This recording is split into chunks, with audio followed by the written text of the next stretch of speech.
Hi! Welcome to our channel. Sa araw na to, may gagawin tayo. Ano bang gagawin natin? We will do the DIY room painting. So, bakit ba namin naisip na mag-paint today? So, papakita ko sa inyo kung bakit. Tingnan niyo.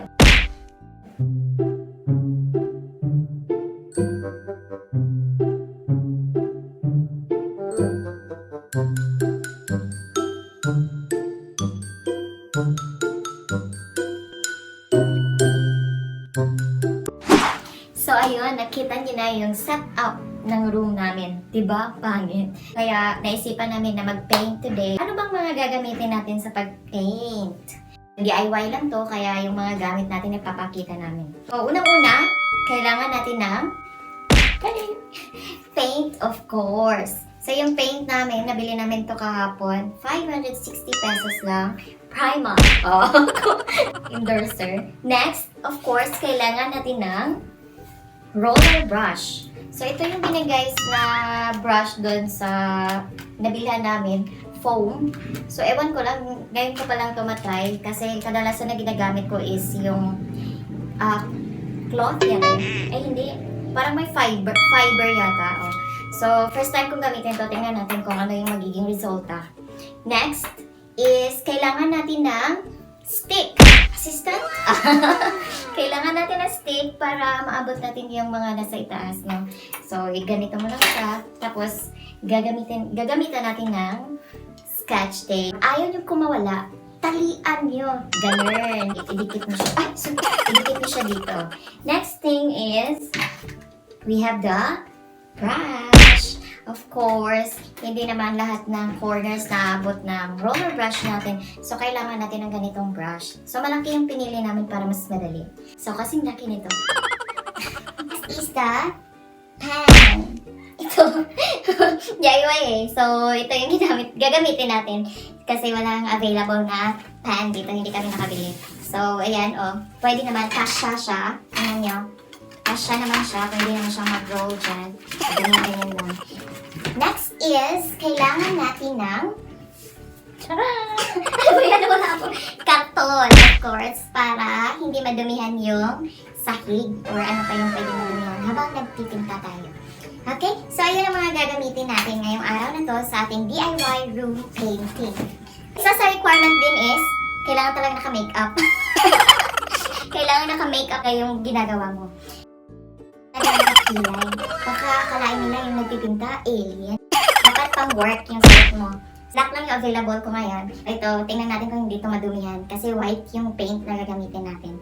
O, isa sa tip is, dapat nakatali yung buhok para hindi disturbo sa trabaho niyo. Ayun na yung mga gamit natin. Kompleto na. So, ready na ba kayo? Simulan na tayong magpinta.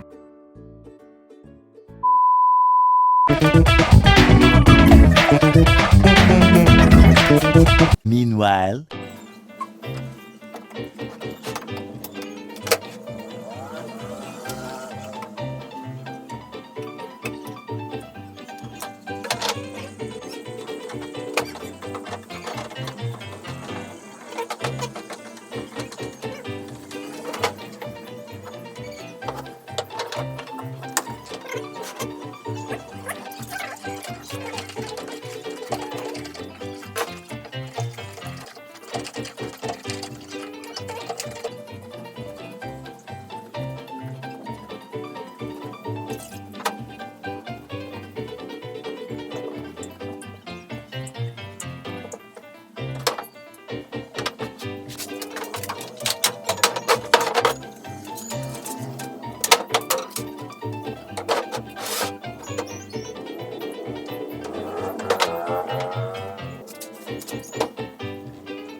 A few moments later.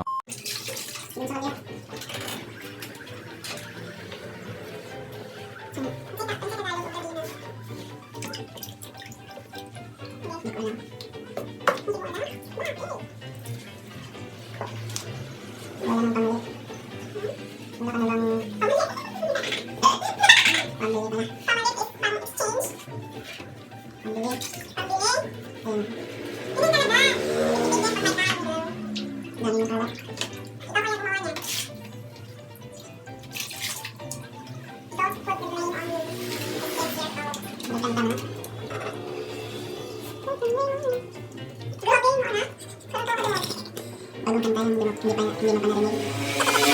Ilalabas lang namin yan.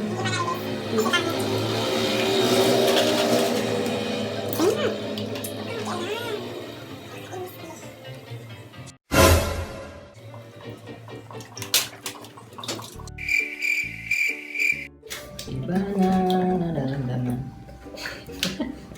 Iba na nararamdaman kasi kapoy nga pagod. Iba-na. Iba na, nakakapagod na. Ganyan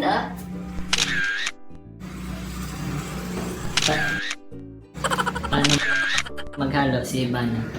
Ganito. Tingnan ba si Iba-na halo ng tinta? Siguro.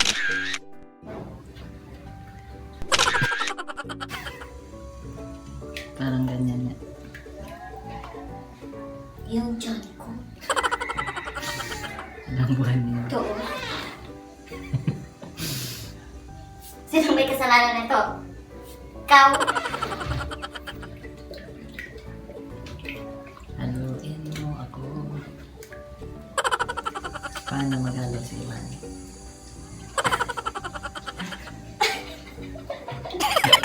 Gaga. Much later. Hello guys! Welcome back! Kakatapos lang namin magpinta today. Grabe. Sobrang napagod ako. Pero worth it naman yung ginawa namin. Kasi buong araw namin yung ginawa at natapos din namin. Ayan, kita niyo na yung background ko. Umiba na yung kulay. Color white na siya. Nakaayos na rin ako. Char. Tapos naayos ko na rin yung kwarto namin.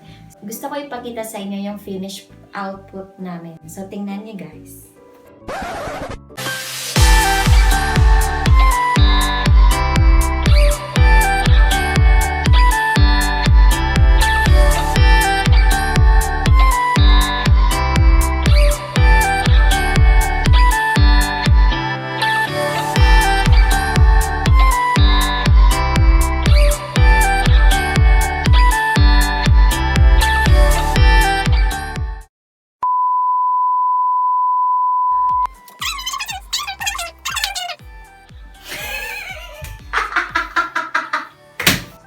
So, kailangan natin ng brush. Brush. Hindi, wala maganda na.